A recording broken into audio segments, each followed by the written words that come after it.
Wait, what happened? Yo, we got Will in the house, bro. Absolutely, man. I really, really appreciate being here, man. I really do. You, bro, me, yo, you a legend, bro. Get the fuck out of here, man. Come No, fuck out of here, man. Is nobody that put on a jersey and that play in this league in any fucking town on the East Coast that don't know your name. There's no behind the scenes. There's no camera guy. It's no coach.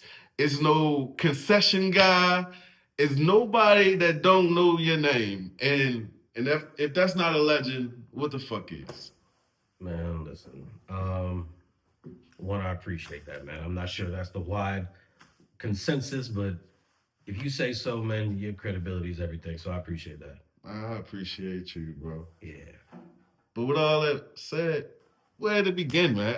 Are you even from here? Nah, man, I'm actually from Los Angeles, man. Born and raised in Southern California, man. South LA, huh? Yeah, it's born in Hollywood, California, raised in Orange County, um, and that's where I spend most of my days. Bro, you left the sunshine, the beaches, the gangs. There's At five least, gangs in LA. I was in all of them. yo. At least they got gangs and it's for a reason. Here, you don't even got to be on the side. But hey, man, I appreciate you coming yet again. I can't express that enough. But where did football start for you? You started football there, Yeah, football definitely Southern California, Pop man. Warner. Pop Warner. Started Pop Warner at 8 years old. Um, Football in Southern California, man. I can tell you, man, it's a job. It's I won't say it's year round, but it was a job, man. It's like we were bred camps left, right. You know, baseball's big out there, obviously, but Pop Warner, man, that's where it started for me at 8 years old, Cypress, California. Oh, that's what's up, yo. So it's like in comparison to like Texas or the East Coast, LA up there with that competitiveness. Yeah, Southern California, man, was really up there, man. So, after Pop Warner for me, high school, my sophomore year, my high school team, we were the number one team in the country, and we ended up losing in the state semifinals to the number four team in the country at the time, which was Modern Day. Okay, Those are names. That's a name usually folks know. modern day. But we played against like Long Beach Poly, Bosco, Yeah, I all always the heard big about names their that you hear poly St. and all Francis that. playing Yeah. against right now. That's the environment that I grew up in. What was the name of the school? Los Alamitos. Los Alamitos. Los Alamitos. Yo, that's dope. You speak Spanish too?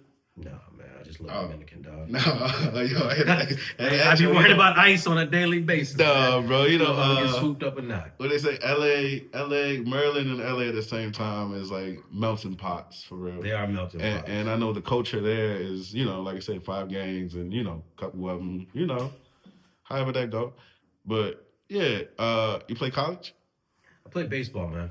So baseball is what actually sent me to college. Um, Okay. um, What position in baseball? right field, pitcher. Okay. Yeah, So you always had a cannon. always had a gun.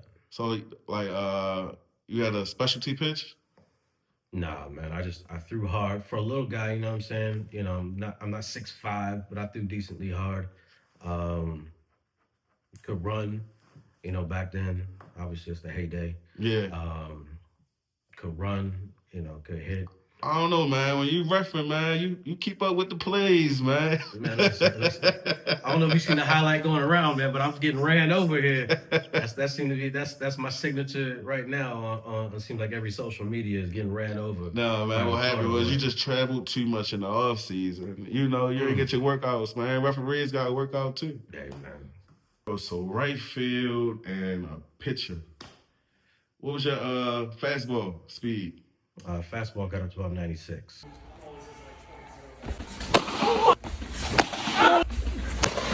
Jeez. Yeah. Yo, I'm just learning baseball, yo. I ain't really been a baseball guy, yo. And man, previous me, I hold a little grudges. Small fact, when the Ravens won the Super Bowl in 2012, that very next season, the Orioles was like real, real good too. And since they share a parking lot, it's tradition in the NFL that the Super Bowl winning team host their opening home game in the beginning of the season.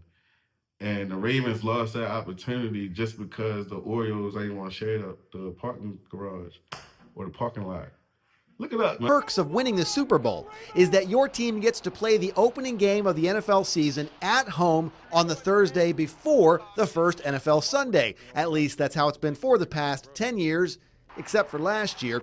This year, the Ravens and the NFL want that game to be on Thursday, September 5th at M&T Bank Stadium. But on the evening of Thursday, September 5th, just across the parking lot at Camden Yards, the Orioles are set to play the Chicago White Sox. So why not just move the Ravens game to Wednesday the 4th? After all, last season the NFL's opening night was on a Wednesday because President Obama had a speech scheduled for Thursday. Well, unfortunately, Wednesday night's Rosh Hashanah. So we wouldn't play on Wednesday night. And so far, the Orioles have not agreed to move their game to earlier in the day, Thursday. A source close to the negotiations tells ABC2 News the White Sox would also have to agree, and so would Major League Baseball and its players' union. The NFL commissioner says the standoff jeopardizes the Ravens' opening night honor. Unfortunately, the only option is to take the Ravens on the road. And we think that's wrong for the Ravens fans, so we would not want that to happen. Fans agree with that. That would be a little bit frustrating for the fans, I think, to take the home game on the road. Man, That's crazy. I'm serious, man. Look it up, man. So I held a grudge and I hated baseball ever since. But recently I'm coming back and I'm trying to, get involved, yo. Yeah, man. And there's always that correlation between pitchers and quarterbacks. You ever tried to walk on at the university? So my first 2 years after college, I walked on. I tried to stay in Southern California and earn a scholarship. So I walked on. Ultimately, after 2 years, I ended up transferring up to UNR in Reno, Nevada, on a full scholarship up there. Yeah, so that's pretty much my baseball path career. Okay. When did football really come back heavy? Football didn't really come back heavy to me, man. So from Nevada, I moved to Atlanta, and I lived in Atlanta for like 11 years. And that's where I really got into flag football, man. You know, when you walking around, you 5'7", 5'8", trying to jump on the flag football team, like I play quarterback, niggas look at you and like, nah, man. Yeah, you know gotta what I mean? see over the line. At least right? back then, though, I was more athletic. You know what I'm saying? If I needed to, I can go do receiver. I could go do those things. But it was hard at first to get a shot. You know what I mean? But then you throw a ball that almost takes somebody's teeth out. Then you know what I'm saying? They're like, okay, maybe we got something. Yo, you had a cannon for real, bro. Yo, what's the name that the abbreviation? What was your nickname in it? BBG, man. BBG, Yeah, yo. man. Yeah, you know what I'm saying? Like What that stand for? BBG, yo. Black Baby Jesus, man. Black Baby Jesus, yo. That's all they kept saying was like, yo, BBG coming, yo. BBG said he coming to the field. Yeah, BBG coming. Yo, so you was really on a tearing flag, yo. They were saying like you was undefeated. Every team you was on was really moving. Y'all was traveling. All that's true?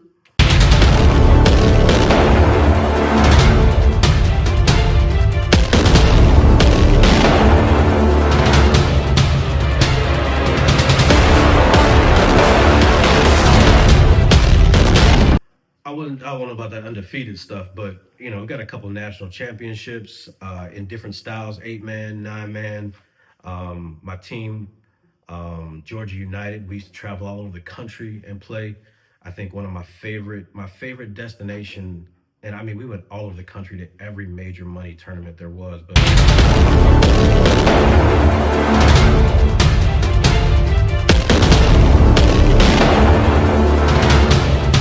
my favorite experience in flag football, we ended up going over to San Quentin prison and playing against the inmates. Get the hell out of Yo, here, it was a hell of an Also, invite. longest yards type shit. Yeah, that was getting to be on the grounds. We went to church with the inmates, man. It was I bet they were some cool ass people too. It was cool, man. It was cool, man. People, you know what I'm saying, like split second decisions, man. You know what I'm saying, really could really shape your life, dog. And that was really, it was really eye-opening experience, man. From emotionally, spiritually, like you couldn't help but be humbled.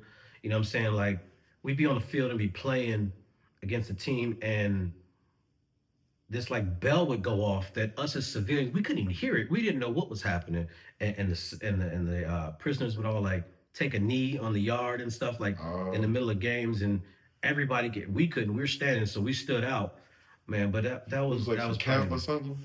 huh? What was I the you know bell I don't for? know. It was just a regulation thing that was happening on the field, man. I don't know if they Oh, were that's counting crazy. prisoners or what they were doing.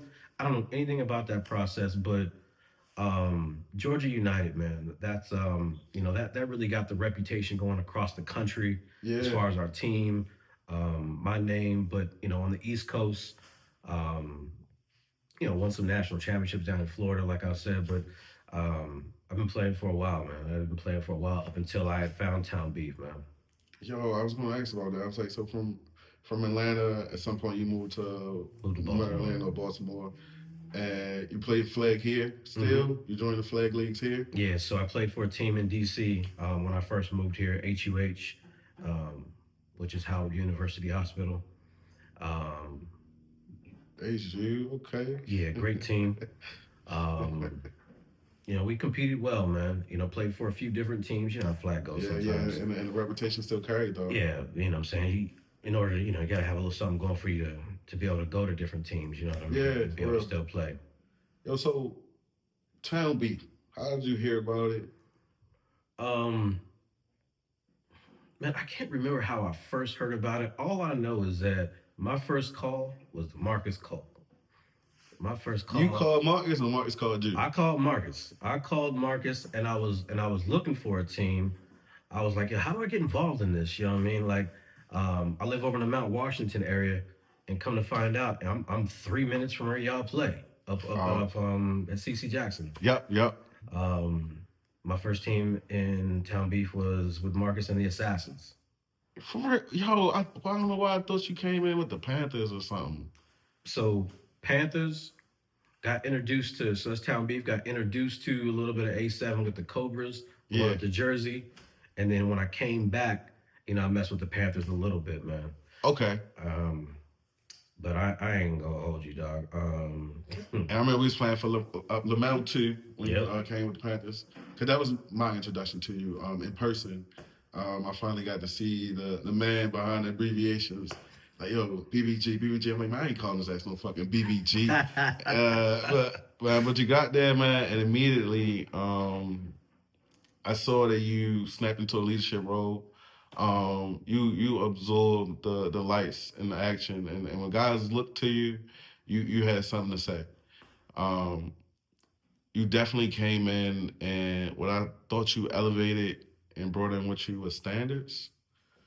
Um, you were vocal on the sideline, but what I always thought was interesting though, you were vocal on the sideline more so to the coach than the players, and that was different in Town Beef culture, if you know what I mean. Yeah. Yo, normally these guys, man, the QB is damn near the coach on the organized team, and he see the players as his players. So he's not really, if he got a problem, he straight confronting the wide receivers, and vice versa. Right. Man, you came in with like a structure that wasn't there, man. I remember like, Larry, these wide receivers, man, they gotta get out of them cuts. Larry, they're not there, Larry. Larry, what's going on? I can't work with this, Larry. I remember, and not to say all the bad shit, but that's just from my memory what I saw. Of course, y'all still did great things because you didn't really have to say shit when it worked. But yeah, yo, and I saw you were heavy on timing. That was my biggest thing. I saw the arm strength was there, but definitely timing. So yeah, man. Never being a real mobile quarterback, my whole system was from flag football was built on timing. If you had a 12-yard skinny post, that ball was already in the air when you was at 8 or 10 yards. Yeah. You got an 8-yard curl, that ball's already in the air at 6. So when you first come into something new with a bunch of cats that you don't have a relationship with, what I'm saying? One person that you got to lean heavy on is a coach. You know what I mean? Until you earn that respect, until people, see what you really working with. You know what I'm saying? Like you can't, like when you have a relationship, we can talk a certain way. I agree. Right. And I then agree. off the field, it's nothing. Right. But on the field, you understand, like, I have certain standards, certain expectations. Yeah. And you want to get it, like you said, you're giving the respect to them as well. Yeah. You know what I mean? And, but knowing, some of the players had known me, I didn't have a relationship with all the players on the team that I needed. So, what I'm saying, especially in Baltimore, you don't know different personalities, who might crash out on you for a little bit, what you might perceive as like just giving them a little bit of leadership. Somebody might see as disrespect. Like, don't talk to me like that. Until you can get to that point. Yeah, you know what I mean? And so I had to just, I wanted to, be respectful for everyone around me, but still let niggas know I'm competitive. You know what I'm saying? Like, I want to play, I want to win. Yo, you definitely was that, bro. You know what I mean? So that's, so leaning on your coach, who you talk to on the phone, leading up to everything, like, yo, I'm gonna lean on you. You gonna lean on me, and we're gonna have a relationship. It made Larry a better coach too, because it brought a structure to his organization and how he had to run stuff too, and he adopted the idea of having assistants and coordinators to help him, so it wasn't just all him. I think you were a part of that. Yeah, and I wanted to make sure that it was never all me. Yeah, no, for sure. It was collaborative. But communication is big, man. And you help take that to another level, which is always going to take the team to another level. I agree. Shout out to you, bro. I appreciate that, man. All right, so we in Town Beef. You started off with the Cobras, you said? Conservative Assassins. Assassins. You got time over there? I got a little bit, man. Buck was there when my very first game was at CC Jackson. Buck was the man over there. Luke was there. Yeah. And it's, I wouldn't even say it's a humbling experience. It's an expected experience. I'm coming into a whole new type of sport. You know what I'm saying? So I'm looking to the leaders of that team. You know what I mean? Yeah. I really know what role Marcus played in the whole thing. Yeah, commissioner, coach. Just and that's another interesting dynamic compared to other leagues as well. Yeah. At least compared to the flag industry, right? The commissioner being as close. But I don't know. I think the guy Keith Boone was similar. You familiar? A lot of the flag guys in Maryland play for him. Keith Boone was one of my guys, man. Yeah. Good guy, strong reputation. Absolutely. Never heard a bad thing about him. So, like you said, not humbling, an experience as expected. With that, any favorite players or specific plays? How was it? Did you like it? I didn't, at first I did not like it, man. Getting tackled was definitely, getting tackled in your 30s is definitely something new. Right? Getting tackled in your 30s. Especially coming from flag, right? Especially coming from flag is something new, man. When you look up and your ref is Muhammad, yeah. You know what I mean? Like, hey, I ain't gonna be too much protection back here from a referee standpoint. I gotta get this ball out my hand. Yeah. But playing, I tell you what though, I get, playing behind Buck, man, he was the man. Like, all you heard about was Buck, John, even through the day, right? Yep. I would say still to this day, yo. It was hard to be a backup on that team, and even though I had efficient drives, even though I scored some touchdowns, all that stuff, it's still Buck's team. Those are Buck's guys. Facts. I'm just a new dude, and sometimes that creates certain controversies on the team when you got a new guy, the new shiny toy, and he's doing well. I enjoyed it, man. I think I played maybe like 3 games total of A7. Okay. So a majority of my experience was Town Beef. I got, obviously, I knew that if I was going to make it in this league, I had to go somewhere that gave me an opportunity. Yeah. So that's when, conversations internally with Larry came up, and making the transition over to the Panthers. You looking at who's got linemen that are halfway blocking, right? That's the standard. I don't give a damn. At first, it was like, he ain't running this route, they ain't running this route. Fuck all that. Fuck up. The standard is who's gonna block, right? Yeah. Who might catch a ball later on the second. Can I get 3 seconds, sir? 3 seconds. 3 was a man shit. 3 I could have worked with, right? 3 would still be in Town Beef, or we'd be in A7 right now. We wouldn't even be reffing. No bullshit. We wouldn't be reffing with 3 seconds. Linemen are hard to come by. The linemen that are committed to blocking are hard to come by, man. Shout out to Larry. Shout out to the Panthers, yo. Yeah, that organization took me in. So back then I had Glock. Yeah. You know what I mean? I had great talent around me. Yeah. Glock is a GOAT, yo. Man, he was definitely a GOAT, man. But just went somewhere where there was opportunity to be the guy. Mm-hmm. And so Larry took me in. Larry started cutting my hair, started coming to my house. I was running to his house. He was running to my house, catching haircuts from Larry. Yeah, really building a bond. Yeah, man, really building a bond. Players trusted me. Yeah. On throw-offs, I wasn't trying to tackle nobody, so that ball was going out the back of the end zone. Yeah. Anytime I had to be out there doing the throw-out. Smart man. Yeah, man, it was fun. It was fun. And you got introduced to the brotherhood, right? Yeah, man. Was it unique in comparison to anything else you've been a part of? You know what? Man, like... A well-traveled man like yourself?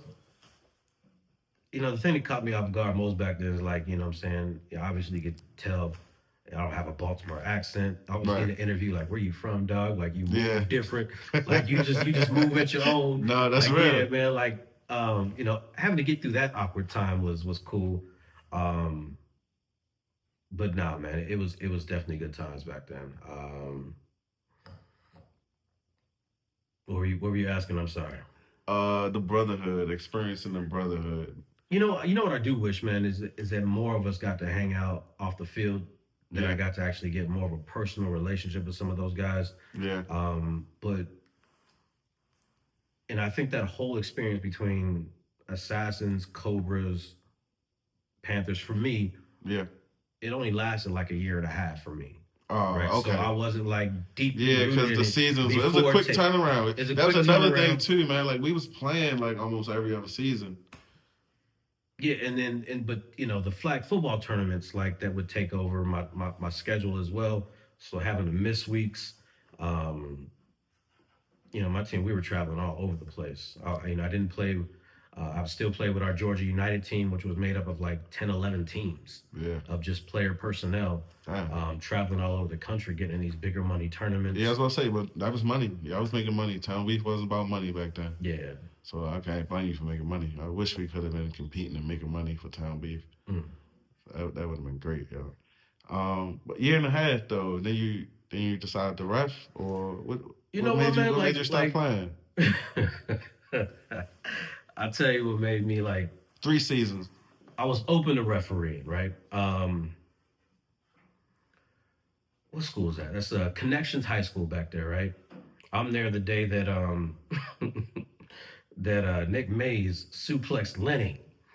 That video that I think Snags got you bitch too. Lamel, yep. Lamel, yep. Man, when that shit happened, bro, I was like, listen, man, we can't have this, yo. Bro, the way my 401k is built, I'm not sure I can take a suplex right now, man. So I really started to chill on Town Beef A7, man. I'm like, bro, I can't.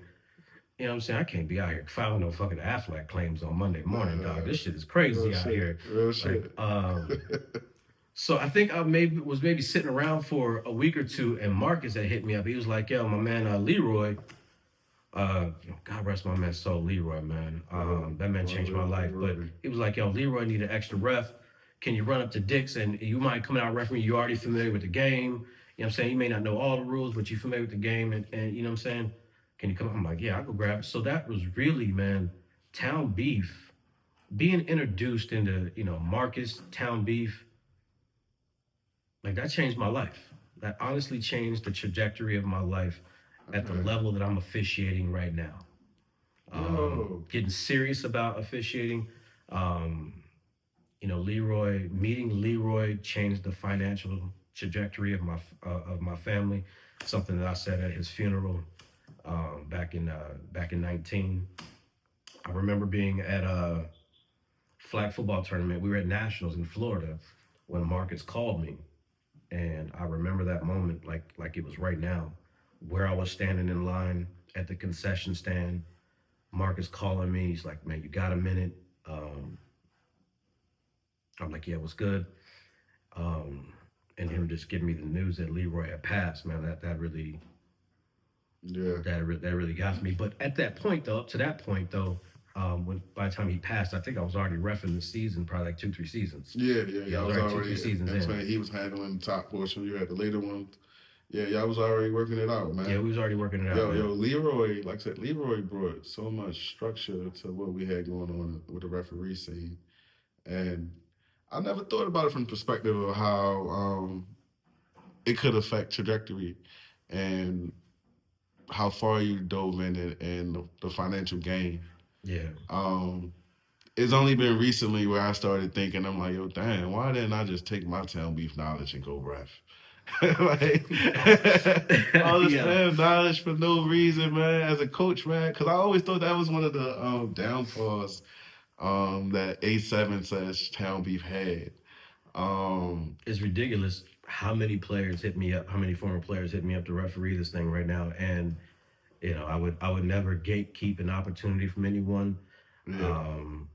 You know what I mean? It's unbelievable how many players want to ref now. What's that?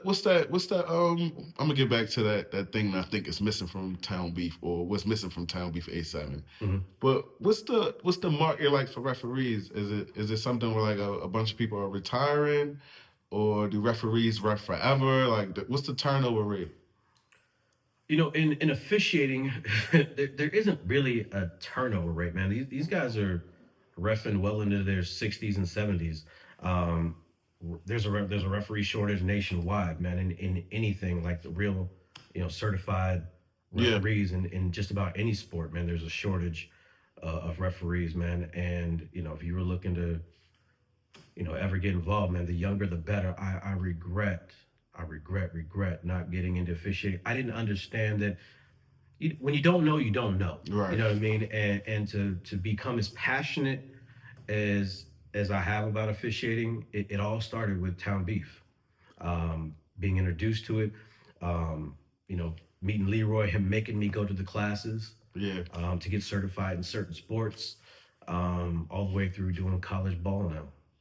Yo, I was gonna ask about the classes and all that, certifications and like the real, like the whole nine. Mm-hmm. I didn't think about it like how you present it. Yo, it really, that's his own lane. It is. It is. The question I have about it though, while reffing, are you still able to enjoy the game? Yes. There's no better way to stay connected to these sports than either coaching or reffing, man. I feel like in the youth arena, I still have the ability to make it. I'm not an everyday coach because they don't see me until tournament or game time, but it's my way of giving back to my community. It's a way to stay close to the game. It's a way to still stay athletic. It's a way to get paid to exercise. You know what I mean? Yeah. Initially it ain't gonna pay all your bills and stuff like that until you full-time like college referee, but you go get certified in basketball, you get certified in football. Yeah, you always have a little side money, man. That's a hell of a supplement. You need as many streams as possible, man. Absolutely. And like you said, one that's gonna carry out for every season and eventually be able to grow. Man, that's I have the opportunity to ref every day if I really wanted to, man. I still can't see how you're in love with it though, cause like even with me, once the business side of sports was introduced to my life, and this could just be me and my personality, it made it hard for me to not watch the game through that lens and be as critical about certain things and certain moments. So as a ref, I would think like even at home with your feet up, you looking for the call instead of enjoying the game. You know what, man? You're not wrong. I watch the refs in most games that I watch, like basketball especially. I probably am watching refs like 70% of the time. I'm at the CIAA tournament this week. I'm watching refs. I'm watching mechanics. I'm looking at what they're supposed to be looking at. Man. You definitely are watching it from a higher level view. And through a different lens, which takes away entertainment. No, man, not at all. Not at all. Yo, you're special, bro. I'm not built for it. Bro, listen, it took a while for my love to come back. Thank God it came back, but god damn. You get involved, bro. You take a class, and you start just doing youth games, it's automatic. It's you it automatically you start learning. You just start seeing things from a different perspective, man. But um, I wouldn't be the ref that I am today in on any level in any sport without town beef, dog. For real. Yo, that's real, bro. Like you niggas, man. Y'all niggas, yo, Where it all started. to cut your teeth on a men's league, to Richard Sporting Goods, Yeah. right? Grab a jersey, and then deal with y'all grown men as the first like experience in officiating. Yeah. Dog.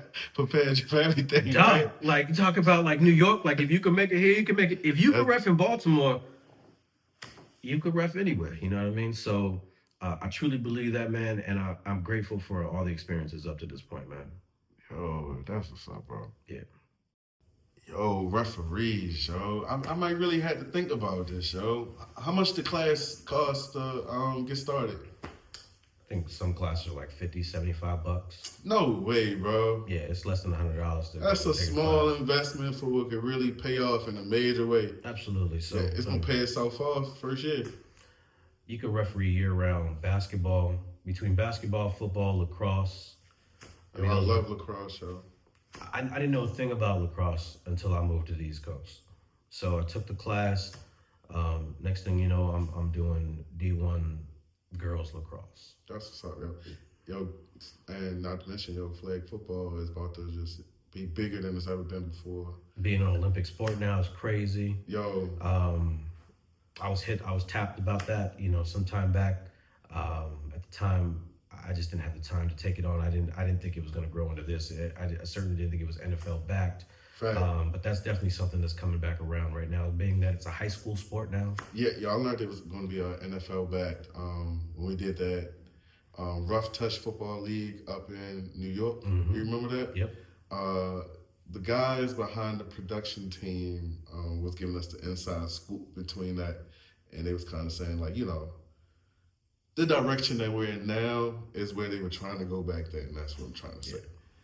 Yo, but back to town beef. The whole referee thing, yo. You ever thought about coaching? Like, why you go straight to refereeing instead of coaching? Obviously, was it the money? No, it was the need. You know what I mean? It was the need at the time. Marcus hit me up, was like, "Yo, we short."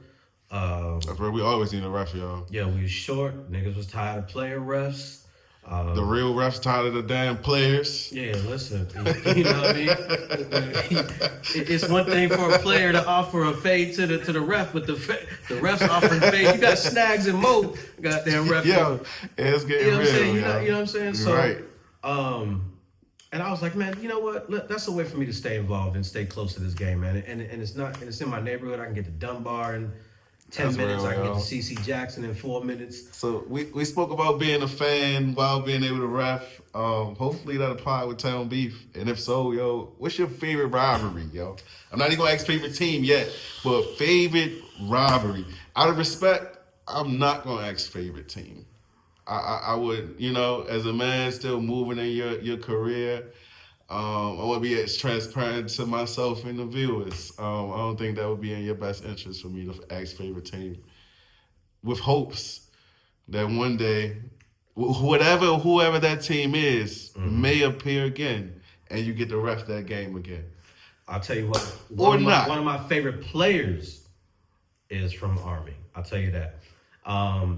Get the fuck out of here. One of my man. favorite players is from Army. No bullshit. I got really, when I thought about, when I got the call that, we're going to do this, I'm like, let me think through a few things, man. And I definitely, it always came back to two players for me. And I'll get into that if you want to get into that. Please. My favorite rivalry, I always thought it was,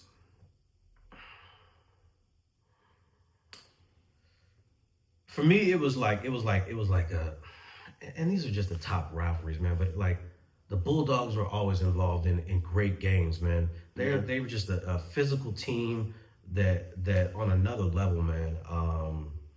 Shout out to Keith. Yeah, man. And they definitely had one of my favorite uniforms. You know what I'm saying? I know you asked other people about that. Yeah. Which one? That gold that Okay. Mississippi State. The white gold Yeah, joint, the gold, with yeah, the bubble white and gold letters. and the maroon Yeah, involved. yeah. Yeah, that was a tough ass, with the foil, Yeah. chrome numbers.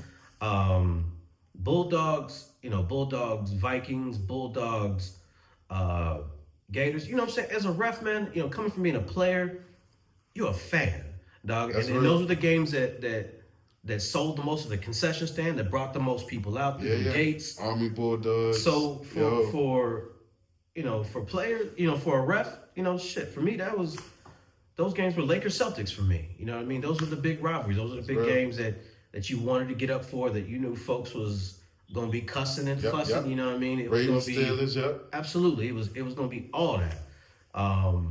Man, I miss those games. The intensity of those games. But you had something like that every week. You know what I mean? There was 1 or 2 games the schedules every was week. loaded, yo. It was always a game of the week. No matter what, it was always a game of the week. Yeah. And it damn near never disappointed. Without fail. Man, I miss those games, dog.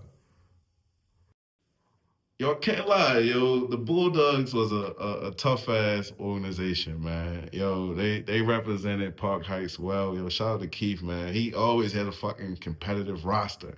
You got any players from the rivalries or anything like that always stuck out for you? You know what, man? Like, I don't have players from the rivalries, man. But being on the field as a ref, again, you get to see the game from a different perspective, and Baltimore's been talented, man. They're incredible athletes left and right, but I always looked at the game from a different perspective.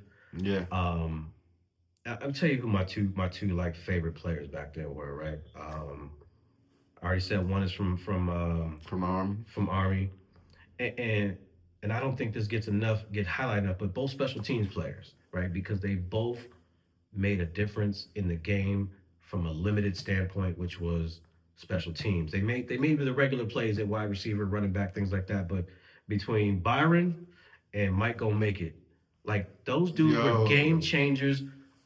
There's other people that ran touchdowns back. There's other people that ran, kickoffs backs, punts back, whatever. But those two were consistently keeping their teams in games or winning games or their split second take control of the atmosphere. Absolutely. Yep. No, you're right. Those are my two most impactful players that I always enjoyed. One thing that me and Mike Gonna Make It have always had, even through A7, is when I walk back as the white hat and I go behind the returner, and I always ask him, going for 1 or 2. Because I got to anticipate this thing is going back. They said that on a post before too, yo. Yeah. Hey, Mike, he said, I'm going for 2. I'm like, all right, let me see it. Yo, shout out to Mike Gonna Make It, yo. And also Byron Primetime, yo. Yo, they two great returners, man. We talking about, speaking of Army Bulldogs, me and Keith on our interview, we were talking about how Byron changed the way teams do the throw off. Yeah. Because he had that playoff game against the Bulldogs, and he ran 3 of them back. Mm-hmm. And he had 1 other touchdown that was through the air. But himself won us that game. So that very next year, they decided to stop throwing the ball to Byron, and they went out of bounds every play. Ultimately, which led to, as far as Byron goes in that situation, the way A7 changed our rules to dealing with the 3-on-1 throw off. To make it so you can't just throw it out. To make it to where you can't avoid it. The penalty is too steep. The penalty is too steep to be out here bullshitting, taking away from everyone's entertainment value. So shout out to Byron for being a catalyst for that rule change. That's what's up, man. Yeah. Hell yeah. You said favorite jerseys too. Only the Bulldogs. What were some other favorite jerseys of yours that stuck out? Man, I liked SSK. Had that. They had the real colorful joint with the yellow and the blue. Yellow and the blue joint. Yeah, the yellow and the blue. I didn't like those. I thought they was fucking ugly, yo. They was a little baggy, dog, man. But you know what I'm saying. Yo, but looking at some of your flag pictures, yo, that's how some of your jerseys was, yo. Hey, man, we all had to start somewhere, man. But you know what I'm saying. The Gators were like, it wasn't. They had the blue and gray. They had the white, but they had this like pink and blue one. Okay. It was like a light purplish or pink and blue. The purple. Yeah, it was purple and blue. Yep. I thought that was a real unique take on a uniform, but nothing's gonna. In my segs interview, I believe he said that purple was dedicated to Nick Mays' mom. Okay. Makes His sense. dedication jersey, and like you're right, the colorway, the idea for that concept, even that jersey concept to be able to transcend between so many different colors was unique. Right. I wish it was something that Army could have copied with our original jersey. I think that's one of my personal favorites. I don't know why folks don't like name the Army flag, but for me, the number one uniform was the gold chrome from the Bulldogs. Yo, I can't get mad at that. Yeah, that was definitely that was like, yeah, that shit is sharp. Like, I think that it may have inspired one of my flag teams' uniforms. Yo, that's what's up, yo. Yeah. Impact. All right, bro. Town beef, man. Town beef, bro. Town beef, Baltimore. I know you always roll with a team of referees, man. You couldn't do it by yourself.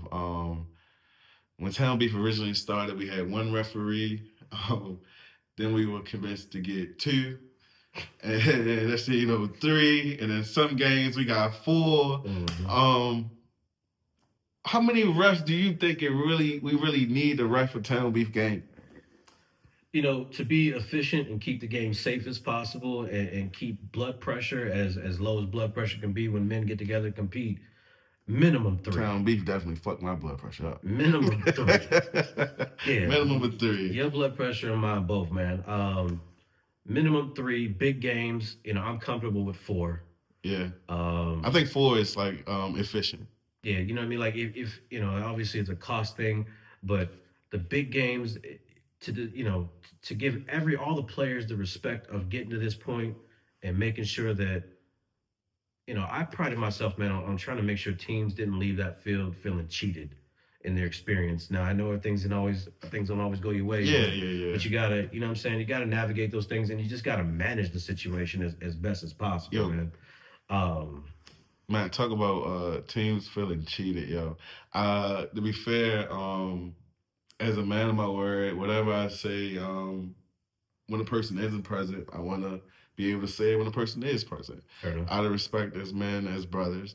I made a comment about you, which is my opinion. And you can tell me if it's true or not.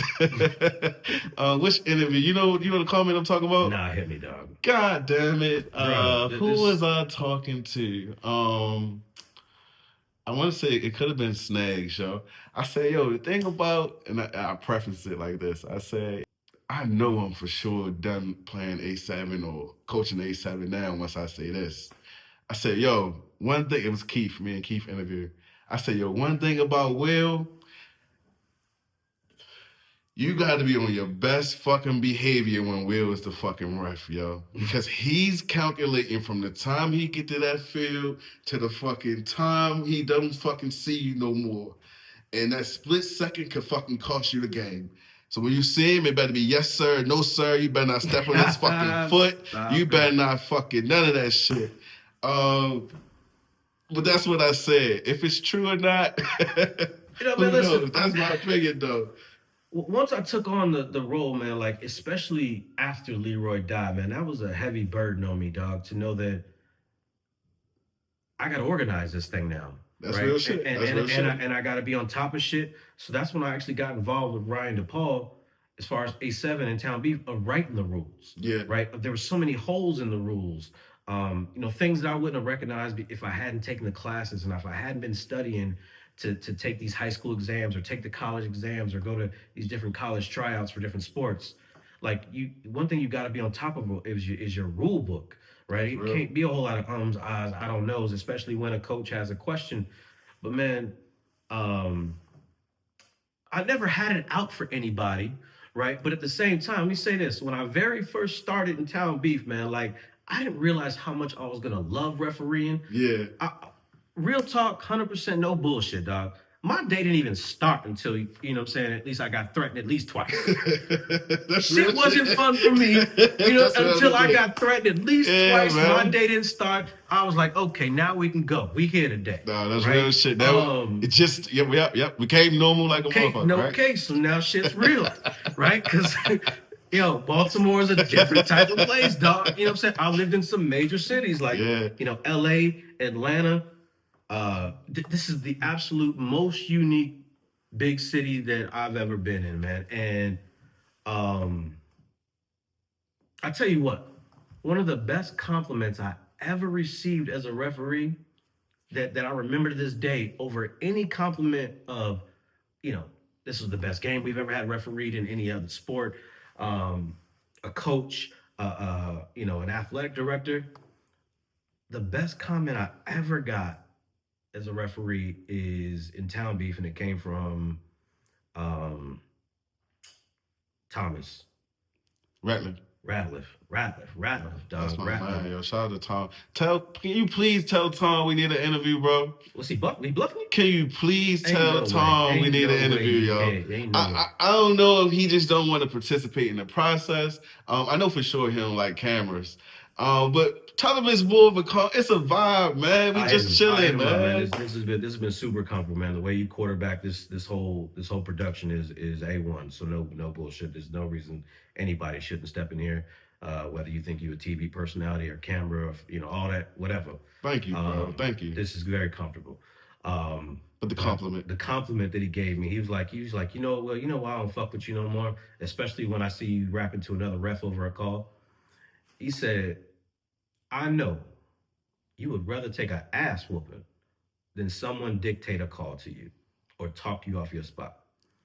And nothing has been more right. That's Tom 100%, yo. That's Tom 100%. Yeah, he's like, I don't even fuck with you no more because I know that shit ain't changing. I was like, you know what? I know he was pointing. Yeah, he was like, well, this right here, he's like, man, I know. Yeah. Right? I know you'd rather take an ass whooping. That's Tom, yo. Than have someone dictate to someone something to you or you change a call. I don't even fuck with you no more on that level. So, and that's a huge fucking compliment. Yeah, it's a huge compliment. You're right. And that's had that stand with me now for at least 7, 8 years, 9 years now, however long it's been. Yo, congratulations, man. For real. The commitment and everything, like you said, there's definitely a need for it. And definitely for people that are committed as you are and genuinely in love with the sports and things that you do. Congratulations. That's really all I can say, bro. No, man, congratulations, bro. You deserve that that shit, man. I don't know if people tell you, but we should tell you more often. And consistency is key. Trying to fill the shoes of yo, like I say, yo, and bringing Tay on too as well, yo. I've been to games, Pop Warner games. I see you two coaching in tandem and different things. I come to other games, I see you coaching. I see him not coaching. I'm sorry, reffing. I see him reffing in other places, bro. And to watch y'all even bloom in other spaces, like you said, and know that it somehow started in Town Beef is amazing, bro. As a ref, man, you hope that your presence brings a calm to a circumstance rather than brings tension. Yeah. I mean, when they know when coaches see you that you're going to get a fair shake, this game is going to be reffed the way it needs to be reffed. Questions when you have them are going to be answered. Yeah. You know what I mean? Not with attitude, but from like a service standpoint. Make sure everyone is on the same page, things are understood, and things go smoothly, man. I mean, that's what you really want. And Tay, after Leroy passed, man, like Tay was like, Leroy took me on. Tay was that for me. Tay was me, and put him on and seeing how this officiating thing, how he's grown and changed his life. Tay was hungry for the knowledge. He was hungry. Now he's doing high school ball. Like just to see it to even affect one soul. Like you know what I mean? Like and he's your boy. For him to be traveling up to me with Jersey. That's as many times that we've traveled, like, man, to be able to give back, man, I really, I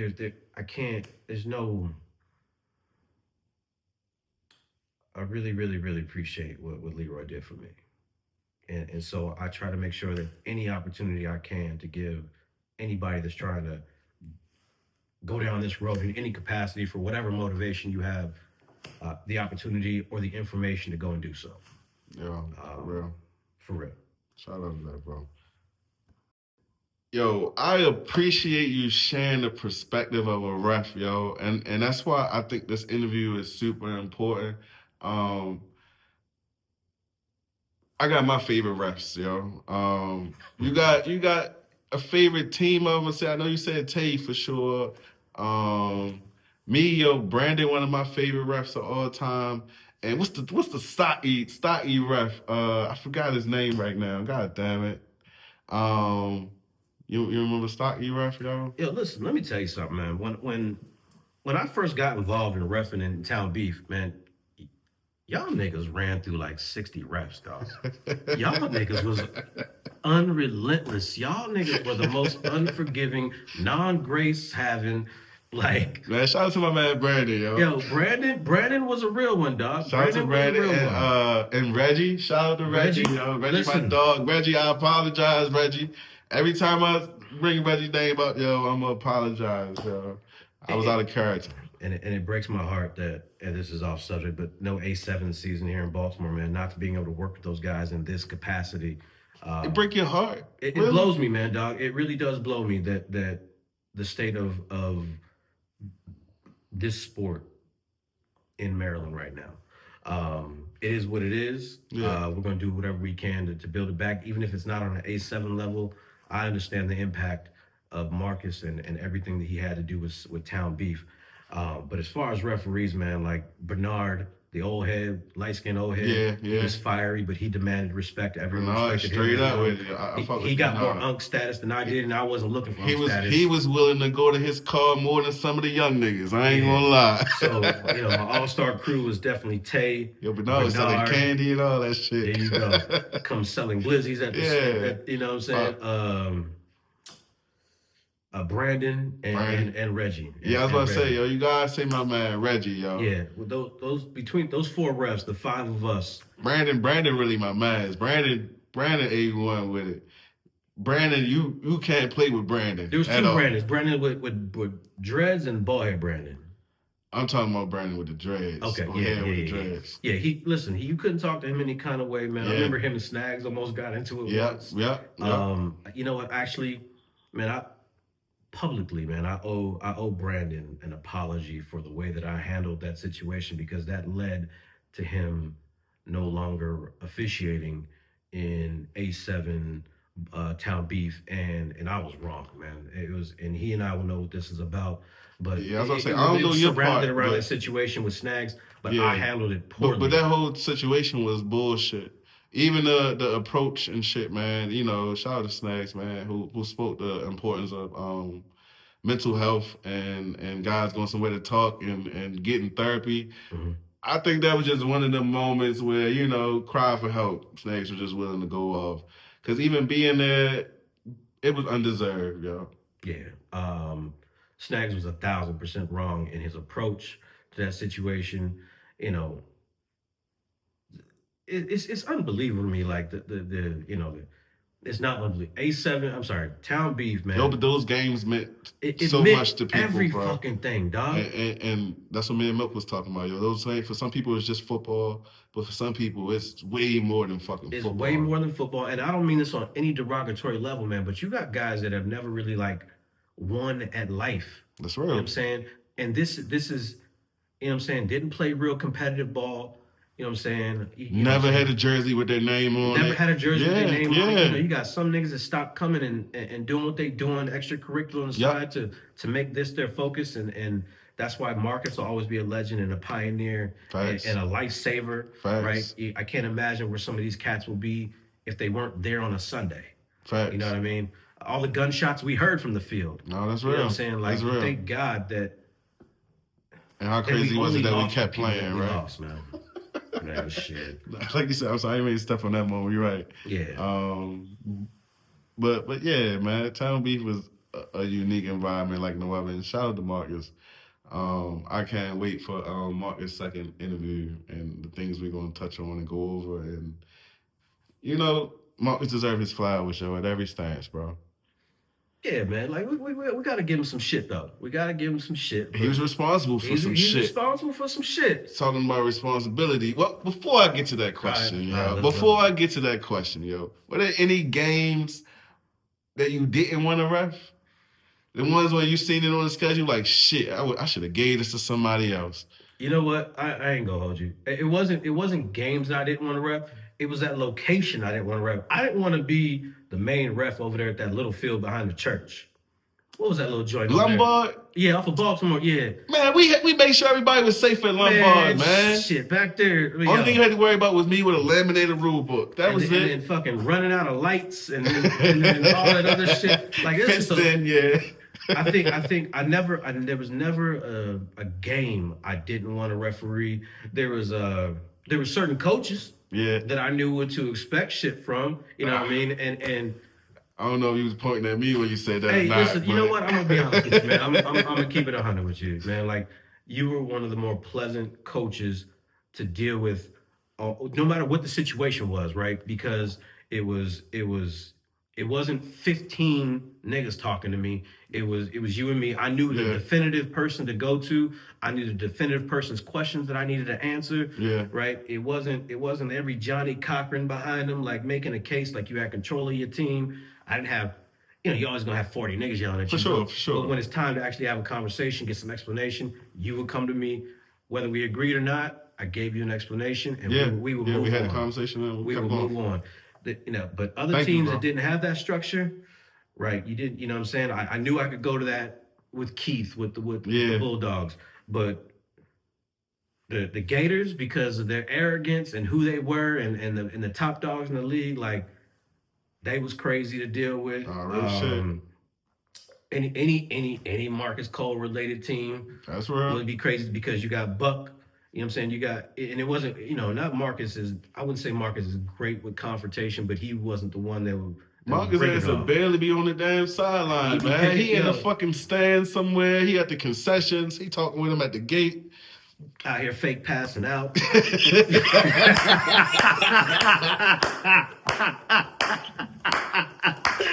your ass up off that ground. You want to deal with this shit. Get your ass up. I hit goddamn. I remember a nigga was like, who will give him mouth to mouth? And this nigga popped up, resurrected like Jesus. He was good. All of a sudden. Yeah. Yo, I just left the field. I heard about that shit, yo. Yeah. We still talk about that stuff today, yo. Today, as you know, it went to lunch with Marcus like 2 days ago. And we made some similar jokes. Yo, Marcus had some moments, yo. Yeah, he definitely had some moments, man. Shout out to Marcus, yo. But definitely, yo, you was one of them refs that I felt like every moment of the day mattered for the game, bro. And that was respect to where you were with the rule book. I always try to challenge the refs with knowledge of the rules because I wanted to use them to my advantage and help my team in the best way. A7, Town Beef, all this was still new to all of us. Mm-hmm. And we had new refs every week. Every week. And there's no way a ref knew the rule book better than me. You challenged that theory to the point where you even started writing the motherfucker. Started writing the rule book for the national, for A7, for Town Beef. You brought up valid points at times. Other coaches brought up valid points. I'd go back and try to find my footing in this document that didn't exist. I didn't have this authority. There wasn't this rule. Damn, he was right. Yeah. Shit, maybe we shouldn't have called it that way. So once I got involved in writing the rule book, man, like I wanted to make sure that, one big thing, even Town Beef wise between Jersey and Baltimore, even A7 between Baltimore and Jersey, is that it was almost two different games being played. That's right. Because it was forget the whole factor of feeling like you're being cheated by the hometown, right? It just felt like two different games in two different markets. So one of my goals was to help just bridge that. Yeah. No, you did a great job there, yo. I appreciate it. Speaking of writing the rule book, what I'm trying to do is make sure we document the history book. And with that being said, do you recall the reason either being a person, place, or thing for Town Beef to begin to go downhill? I'm gonna say,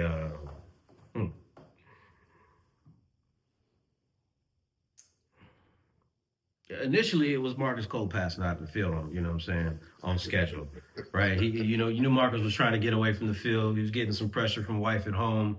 Everybody know we hate on EMTs. Yeah, man. Listen, showing up later and later from church. Damn, you know what I mean? Ultimately, man. Ultimately, losing Dunbar. And that I don't understand, and I think that's the widest consensus, but just taking everything into account, man. Like losing Dunbar really set us back, man. Like now we're back to jumping fences and not literally, but Yeah, yeah, I got you. we're an unsanctioned we don't got any passes to be there. Yeah, You know what I'm yeah. saying? We playing We playing, uninsured. yeah. I got you. We ultimately losing Dunbar, which I 0% hold Marcus accountable for. Shit. Why the fuck you say 0? Because the people that were in an authoritative position at Dunbar, right? It was a handshake agreement. That's the first mistake. If there's one mistake, is Marcus not being on top of paperwork. If there's any blame to be given to Marcus, that's it for me. Not having contracts in place. But when you got a person of authority in our community who understands what this movement is, and Coach Ty, Yeah. his word in Baltimore, especially on the athletics level from youth through Dunbar, he was the MLK of Yeah. sports. So when you have an agreement with him, you believe you have something rock solid. When you're giving him the dollar amount that he's agreeing to, you're giving him the gate money that he's agreeing to, he's getting a piece of concessions, right? You're doing everything on your end. You're cleaning the field. You're doing everything that he's requiring of you. The money's on time. It's a handshake agreement, but how, when that whole news shit came up, like, how do you not think that you're doing the right thing when you've got an agreement with this man and what he means in this community? His word should be gold and his bond, and it was good for however many years we were there. Yeah. So, But how do you not think you have a solid agreement in place to where the news starts rolling up on you and bombards you with questions that you weren't to me, honestly, and I don't know if your question was rhetorical. Go ahead. But in my opinion, the way is there were certain red flags along the way. And yeah, it initially started off with a handshake agreement. And I understand why we took it. We were desperate. We had just got barred from basically all of Baltimore recreational centers and airfields based on the sunflower seeds at CC Jackson and them locking that up. We didn't really have anywhere to go that wasn't like licensed or anything of that nature. It was hard to get the funds for licensing. So when that became available, shout out to Luke. Luke bridged that gap for everybody, for Coach Todd to Marcus. But I still think the telltales were the fines. We started to get fined outrageously for things that were in many ways out of our control.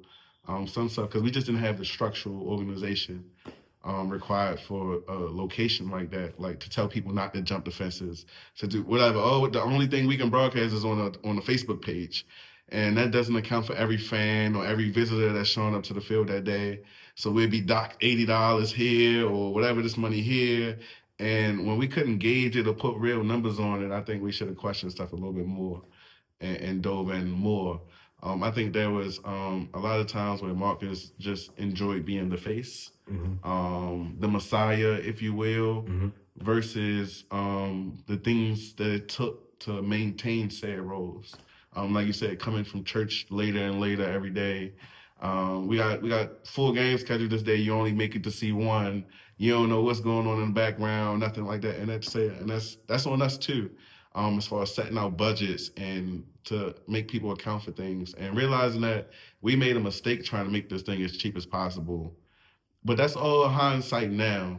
Yeah, because you got to pay to play, and this money needs to account for certain things to be able to offset budgets for these things that are required. Because I understand how the league can disrupt your personal life. Even from him, like being a church man and having roles and positions in it, and being a family man and trying to get that time in, and I get it. Because this league never turned out. But Marcus definitely played a role, bro. But with the good comes the bad, bro. There's no way we can give him all the praise, but none of the opposite.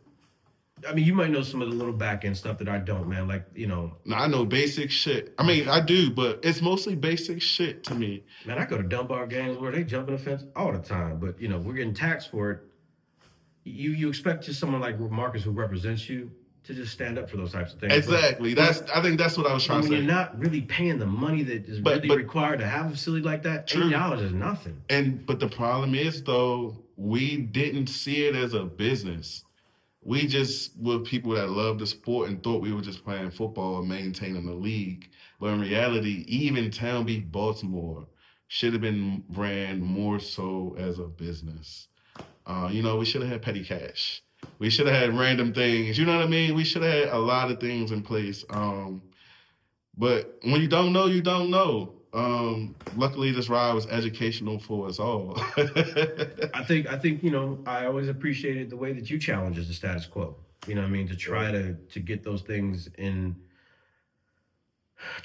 place, man. But hindsight being 2020, man. I hope that if there's ever a push to get this thing going back going again, um, we do things the right way. We do things the right way, and we have the right leadership involved. And I think obviously you would be at the head of that to make sure that this thing gets back to where it was and just what it meant to people. Yeah. I'd be willing to put any of obvious just officiating, man, has just put me in a position of different relationships. I'd be willing to make some calls to get us a field. You know what I mean? And, obviously it'd be code of conduct that would be strictly enforced. No, for sure. You know what I mean? Sure. But man, I got some ideas, and honestly, I'll be open to having conversations with select groups of people with ideas on how we can grow it, man. But to me, it has to be bigger than football. It got to be, like you said, where we're teaching, where we're also providing opportunity. We're sending people to go get them refereeing degrees and certificates to learn the games and coaching, teaching people to coach. And hopefully, man, we can get a Town Beef Pop Warner team, and be fire, bro, with all the coaches and resources and support that we can offer to a community, bro. I want to do that, bro. I want to talk to these athletic directors in the schools and ask them to be able to approach and have conversations with the kids who don't have college plans. Mm-hmm. I don't want to try to stray any of the guys that already have a future, and not say the other ones don't, but you know what I mean. Right. And just let them know, like, yo, this is something you can do. Because when do you have the most friends in your life other than when you graduate from high school? That's when that's when you know the most people. That's when, as an athlete anyway. Mm-hmm. And I think that would be a dope business model to build on, and also something that would allow us to give back at the same time. Yeah. But with all that being said, bro, I appreciate your time, man. Yet again, I believe you're a legend in this sport for what we do. And furthermore, you're becoming a legend in the city because people always remember the refs with the critical calls. And I'm seeing you all over town. You in all different games. You going all over the place, bro. Confirming your legacy, but what I think is already maxed out at legend. I appreciate bro, a living legend, bro. And I pray you continue, yo. Before we get out of here, you got any message you want for the league or for any of the guys out there? I think Snags definitely touched on it, man. Like I'm becoming a huge advocate, man, of just mental health, man, and how much it goes untalked about, how much it goes unchecked, how much we're dealing with as men, how much we're dealing with as Black men, the loads that we gotta bear. Man, we need resources. We need the resources that are available, man. I hope and I pray people are tapping into those types of things. Yeah, we need more of it, bro. If just talking to your brothers, man. You know what I'm saying? Like, and I'm not bringing this name up in any negative way whatsoever, man. But man, I have forged some great relationships in this league, man. One of the relationships that I really value, that man, it tries my nerves to the umpteenth, man. Is like my boy Loud, man. My man Loud is a warrior, man. He's a warrior. He's a great friend. I'm really close to him. Someone that's battling life. Someone that I pray for. Yeah. Someone that I try to hang out with every once in a while that we can go play some, shoot some hoop or do whatever, man. Like, he's kind of he's kind of my barometer of like, what a, trying to be a good friend. We've had some Yeah. controversy where we've not been friends. You know what I You've mean? been able to test it. Yeah. You know what I mean? It's some tried and true tested, you know what I'm saying, relationships, man, that I've really developed in this, from this league. Snags will tell you, man, like, on the field at some point in time, he hated my guts. Now I think if I called Snags to help me move, he might, he'd actually be one of the niggas that That's showed up real. and helped me, or Yeah, yeah. or vice versa. Fuck around, rent the truck. You know what I mean? Something. Yeah, yeah. Man, just each one of us, what, man, and everything that we're having to deal with, man, and mental health, man, is just extremely important, man. And shout out to everyone that we lost in this league too. Sure. That that's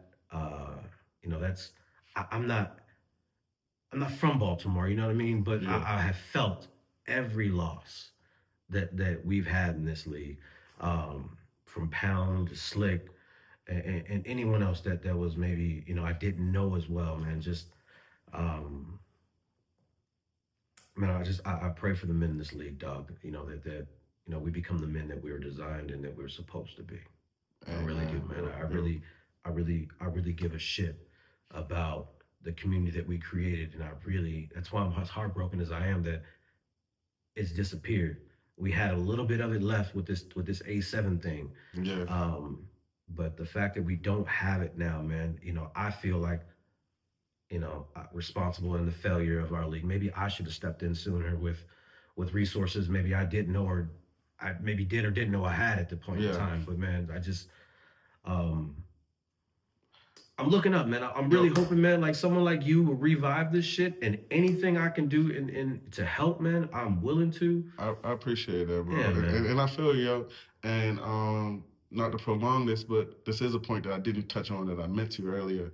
One of the things I feel like that's missing, or that was missing in A7 in Town Beef, was the spotlight and the transparency on the people who make the cultures go. Like, for instance, you'll always hear about the U on camera and the gameplay. You'll hear about Moon and everybody else, but they're not talking about Ryan Shamar. You're not talking about Carl. You're not talking about what Sly or Thomas Ratliff is doing behind the scenes, or Tom Covell, or what Mark is doing every year. But every year, no matter what, because this person is involved, if they say it's going to be a team, it's going to be a team. You taking out what it takes to get guys registered, to go through all them things. And that was some of the shit that the system, rather being A7 or whatever the power that be thought it could continue to have on its own. But it's certain levels or certain pieces within it. Not saying that role was greater than any other role, but it was all of the things together that makes it go. And I think right now we're just in a area where we're recognizing that. I apologize for my ignorance, because I remember back when you were asking the hard questions on an A7 level, and you were trying to be part of the culture that helped it continue to go. Correct. Thank you. And the profit sharing, where's the money? Is there any money? Yeah. Which I can almost attest to with 90-something% certainty that it's not the money that anyone thinks is going on in this league. No, bro. But at that time, nobody knew. Yeah. But we knew. But all we kept hearing was 10 million views, 20 million views. Out, like, and shout out to Ryan. Ryan and I have a really, really good relationship. He respects you a lot, man. Yeah, and it's mutual, I promise. There was a level of transparency we were able to have in conversations where, I believed him. But the point that I was always trying to make, that it wasn't that the league was making money or you know what I mean, or should I say profit. I wasn't talking or speaking of profit. My opinion was always that there were funds being generated based off what was taking place off the field. And it was denied in multiple ways and multiple times because, and I'll give it the benefit of the doubt. Maybe they believed that I was talking about profit, but I wasn't.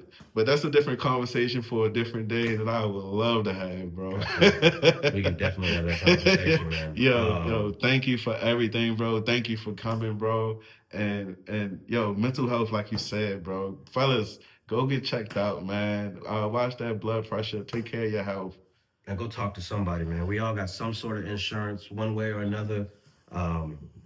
Go talk to somebody, dog. Like I even myself have invested in speaking with somebody on a weekly basis, man. And I can't tell you, I don't understand why it's so much easier to talk to someone you don't know, but it is. It is, and there's been definitely some relief from that, man. So I definitely promote I'm advocating that the guys go out and find the help that they need, and you know if you need it or not. You know.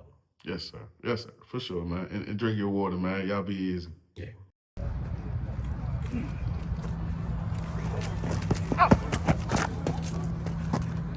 Wait, what happened? I think I got knocked out the ring.